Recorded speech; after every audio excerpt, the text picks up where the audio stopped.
அன்பிற்குரிய சகோதர சகோதரிகளை, சென்ற வாரம் அந்த தொகுதி மறுவரையறை மசோதாவை பற்றி நம்ம குறிப்பிட்டிருந்தோம். அந்த மசோதா நாடாளுமன்றத்தில் தாக்கல் செய்யலை. அது தோற்கடிக்கப்பட்டுருச்சுன்னு சொல்கிறாங்க. கிடையாது, தாக்கலை பண்ணலை. அவங்க எதை தாக்கல் பண்ணாங்கன்னு கேட்டால் 2 மசோதா கொண்டு வர்றாங்க. ஒன்று பெண்களுக்கு 30% இடஒதுக்கீடு. மொத்தத்தில் 100 எம்பி சீட் இருந்துச்சுன்னா 30 எம்பி பெண்களுக்கு கொடுக்கணும். 500 இருந்தால் 150 கொடுக்கணும். அது 30%. எவ்வளோ எம்பிக்கள் இருக்கிறாங்களோ அதில் 30%. எப்படி சட்டம் இப்போ கிடையாது, விருப்பத்தில் கொடுக்குறாங்க. இப்போ கொடுக்குறாங்க. பஞ்சாயத்து போர்டுக்கு இருக்கிறது, பஞ்சாயத்து போர்டுக்கு உள்ளாட்சிகள் இருக்குல்ல, அதுக்கு பெண்களுக்குன்னு ஒதுக்கப்பட்டது இருக்குது. சட்டசபை பார்லிமெண்ட்டுக்கு பெண்கள் தொகுதின்னு ஒன்று கிடையாது. பெண்கள் தொகுதின்னு ஒன்று இல்லாமல் இருக்குது. பெண்களுக்கு ஒன்று கொடுக்கணும், 30% கொடுக்கணும்னு ஒரு மசோதா கொண்டு வர்றாங்க. இது கொண்டு வர்றதாக இருந்தால் இது அரசியல் சட்டத்தில் உள்ளதை திருத்தம் செஞ்சு தான் கொண்டு வரணும்.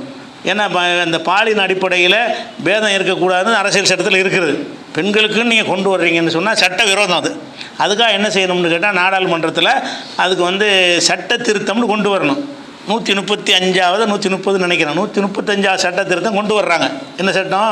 பெண்களுக்கு 30% கொடுக்கணும்னு சட்டம் கொண்டு வர்றாங்க. இது நிறைவேறுவதாக இருந்தால் 3/2 வேணும்.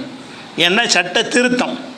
ஆனால் தொகுதியை மறுவரை செய்கிறாங்கல்ல, இருக்கிற மக்கள் தொகைக்கு ஏற்ப அந்த தீர்மானம் கொண்டு வருவதற்கு திருத்தம் தேவையில்லை. ஏன்னு கேட்டால் அரசியல் சட்டத்தில் வலியுறுத்தப்பட்டிருக்குது. அரசியல் சட்டத்திலேயே ஒவ்வொரு மக்கள் தொகை கணக்கெடுப்பு நடத்தும் பொழுதும் அந்த மக்கள் தொகைக்கு ஏற்ப என்ன செய்யணும், மாடிஃபை பண்ணிக்கிட்டே இருக்கணும். மக்கள் தொகை அதிகமாக அதே நம்பரில் இருக்கக்கூடாதுன்னு இருக்குது. இப்போ என்ன செஞ்சாங்கன்னு கேட்டால் இவங்க அந்த தொகுதி மறுவரையை கொண்டு வர திட்டம் போட்டிருந்தாங்க. இதை கொண்டு வந்தாங்கன்னா நான் தமிழ்நாட்டுக்கு எப்படி பாதிப்பு ஏற்படும், தென்னிந்தியாவுக்கு எப்படி பாதிப்பு ஏற்படும், மக்கள் தொகை நம்ம கம்மியாகிட்டோம், ஹிந்தி பேசுகிற மாநிலங்களில் மக்கள் தொகை ஜாஸ்தியாக இருக்குது, நம்முடைய எம்பிக்களுடைய எண்ணிக்கை சதவிகிதத்தில் ரொம்ப குறைஞ்சி போயிடும் அப்படிங்கிற அடிப்படையில் தான் இங்கே உள்ள அரசாங்கங்கள் எதிர்த்தாங்க. அப்போ பார்லிமெண்ட் என்ன செஞ்சாங்கன்னு கேட்டால் 2 தீர்மானத்தை கொண்டு வருவதாக சொல்லிவிட்டு ஒன்று தான் கொண்டு வந்தாங்க. எது கொண்டு வந்தாங்க? பெண்களுக்கு இடஒதுக்கீடு மசோதா கொண்டு வந்தாங்க. அது கொண்டு வரும்போது எப்படி கொண்டு வர்றாங்கன்னு கேட்டால் இந்த தொகுதி மறுவரையை செய்கிறாங்கல்ல, இப்போ 540 இருக்குல்ல, இந்த 540ல் 30 கொடுக்கலாம்ல. 540 சீட்டு இப்போ இருக்குது. அப்போ என்ன செய்யலான்னு கேட்டால் 162 சீட்டு இப்போ கொடுத்தாங்கன்னா 30% ஆயிரும். 540ல் 142 சீட்டு 162 இடங்கள் பெண்களுக்குன்னு சட்டம் இப்போ கொண்டு வந்தாங்கன்னா அது இப்போ செய்ய முடியும். ஆனால் அவங்க என்ன செய்கிறாங்கன்னு கேட்டால் இதை தோற்கடிக்கணுங்கிறதுக்காக வேண்டிய இதை இப்படி சொல்லியிருந்தாங்கன்னா எல்லா கட்சியும் ஆதரிச்சிருப்பாங்க. இப்போ இருக்கிற 542 இடங்களில் நீங்கள் 30% பெண்களுக்கு அப்படின்னு அறிவித்தார்களே, ஆனால் பெண்களுக்கு இடஒதுக்கீடு வரணுங்கிறத எல்லா கட்சியும் ஏற்றுக்கிட்ட ஒரு நிலைப்பாடு தான். அவங்க ஆதரிச்சிருப்பாங்க. இவன் என்ன செய்கிறான்னு கேட்டால் வேணும்ட இந்த 540 கொடுக்க மாட்டாங்களாம். தொகுதி மறுவரை செய்கிறாங்கல்ல, 850 சீட் ஆக்குறாங்கல்ல, ஆக்கி அதெல்லாம் செஞ்ச பிறகு அதிலிருந்து 30ன்னு கொண்டு வர்றாங்க. அப்போ இவன் 2ஐயும் மெரிஜி பண்ணுறான். அப்படிங்கிறதுனால தான் எல்லா கட்சியும் எதிர்த்தாங்க. பொம்பளை இடஒதுக்கீடை எதிர்த்து விட்டார்கள்னு பிரச்சனை பண்ணுறாங்க. பெண்களுடைய இடஒதுக்கீடு மசோதாவை அவங்க எதிர்க்கவே இல்லை.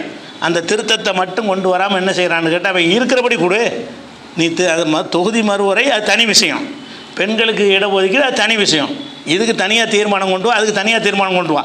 பெண்களுக்கு இடஒதுக்கீடு தீர்மானம் இப்போ வந்துருச்சுன்னு சொன்னால் 162 இடங்கள் பெண்களுக்குன்னு சட்டம் ஆகிருக்கும்.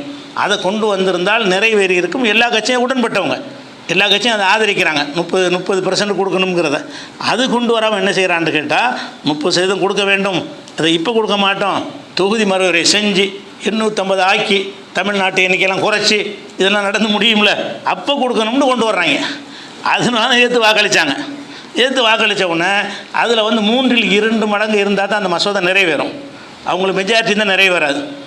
பாதி மெஜாரிட்டி கூட இருந்தாங்கன்னு வைங்க, அப்போ என்ன சட்ட திருத்தம். இது அரசியல் சாசனத்தில் இல்லாத ஒன்றை திருத்தம் கொண்டு வந்தீங்க என்று சொன்னால் மொத்த உறுப்பினர்களில் 3/2 பங்கு என்ன செய்யணும், அதுக்கு ஆதரவு இருக்கணும். 300 பேர் இருந்தாங்கன்னா 200 பேர் ஆதரித்தா தான் நிறைவேறும். 151 இருந்தால் நிறைவேறாது. சாதாரண சட்டம் அப்படி நிறைவேறும். அப்போ அந்த மாதிரி இருக்கனால செஞ்சாங்கன்னா இதை கொண்டு வந்தவொடனே எல்லோரும் எதிர்த்து வாக்களிச்சுட்டாங்க. இவங்க என்ன வெளியே என்ன செய்கிறாங்கன்னா பெண்கள் இடஒதுக்கீடு 50 பேர் எதிரியாக போயிட்டாங்க. பெண்கள் இடஒதுக்கீடை நீ ஏற்கனவே உள்ள முறைப்படி கொண்டு வந்து அவங்க எதிர்க்க மாட்டாங்க. அதோடு என்ன செஞ்சுட்டான்னு கேட்டால் அதை கொண்டு வரல. 2 தீர்மானம் கொண்டு வந்தாங்கல்ல, தொகுதி மறுவரைங்கிற விஷயத்தை பார்லிமெண்ட்டில் தாக்கல் பண்ணவே இல்லை. இது அடிபட்டு போனவுடனே அதுவும் அடிபட்டு போயிடும் அப்படின்னு அதுக்கு 3/2 பங்கு மெஜாரிட்டி தேவையே இல்லை. அதுக்கு அரசியல் சட்டத்தில் உள்ளது. அதுக்கு திருத்தம் தேவையில்லை. அரசியல் சாசனம் அது வலியுறுத்துது, இருக்கிற மக்கள் தொகைக்கு தகுந்தவாறு நீங்கள் எம்பிக்களை கூட்டணும் என்று சொல்லியிருக்கிற காரணத்தினால அது சாதாரண மெஜாரிட்டி நிறைவேறும். அது வாய்ப்பு இருந்தவங்க செய்யலை. ஏன் செய்யலைன்னு கேட்டால் இங்கே உள்ள கொந்தளிப்பு தான். தமிழகம் தென்னிந்தியாவிலும் கடுமையான கொந்தளிப்பு உண்டாக்கி தேர்தல் நடந்து கொண்டிருக்கிற பல மாநிலங்களில் அங்கெல்லாம் பெரும் பாதிப்பு ஏற்படுங்கிறதுனால இந்த இஷ்யூவை நம்ம எடுத்தோம் என்று சொன்னால், இப்போதைக்கு எடுத்தோம் என்று சொன்னால் அது நமக்கு வந்து எலெக்ஷனில் பாதிக்குங்கிறதுக்காக அந்த தீர்மானத்தை கொண்டு வரல. அது நிறைவேறுவதற்கு 3/2 தேவை கிடையாது. தொகுதியை வந்து 850 ஆக்குவதற்கோ அல்லது அதில் வந்து மக்கள் தொகைக்கு ஏற்ப அதை கூட்டுவதற்கோ அரசியல் சட்ட திருத்தம் தேவை கிடையாது. அரசியல் சட்டத்தில் உள்ளது தான். அதுக்கு வந்து பாதி மெஜாரிட்டி இருந்தால் போதும். அது ஒரு நம்பர் கூட இருந்தாலும் போதும். 540 சொன்னால் 270 இருக்கா, 273 இருந்தால் போதும். அந்த மசோதா நிறைவேறிடும். ஆனால் இதுக்கு வந்து 2/3 தேவையே கிடையாது. ஆனாலும் நிறைவேற்றலை. எதை நிறைவேற்றுறன்னு பந்தா அடித்தாங்களோ அது நிறைவேற்றலை. போய் ட்ராமா பண்ணுறாங்க. அந்த இடஒதுக்கீடுங்கிற பேரை வைத்துக்கொண்டு இதை நிறைவேற்றிடலான்னு நினச்சாங்க. அப்போ இது கண்டிப்பாக எதிர்ப்பாங்கன்னு தெரியும். இடஒதுக்கீடை இதை மெர்ஜி பண்ணாங்கன்னா எல்லா கட்சியும் எதிர்ப்பாங்கன்னு தெரிஞ்சவங்க என்ன செய்யலான்னு அது தேர்தலுக்கு பயன்படுத்திக்கலாம். பெண்களுக்கு எதிரானவர்கள் பாருங்கள், பெண்களுக்கு எவ்வளோ ஒரு அநியாயம் செஞ்சு விட்டார்கள் இப்போ பிரச்சனை பண்ணுறாங்க.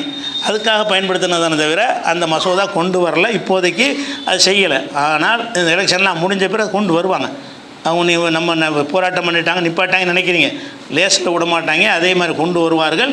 நம்ம மாநிலங்களுடைய எண்ணிக்கையெல்லாம் குறைக்கிற வேலையை செய்வார்கள், செஞ்சு முடிப்பாங்க. அவங்களுக்கு அதுக்கு அந்த 3/2 பங்கு தேவை கிடையாது. ஆனால் இப்போதைக்கு தள்ளி வச்சுக்கிறார்கள் என்பது தான் என்னுடைய நிலைமை. அஸ்ஸலாமு அலைக்கும்.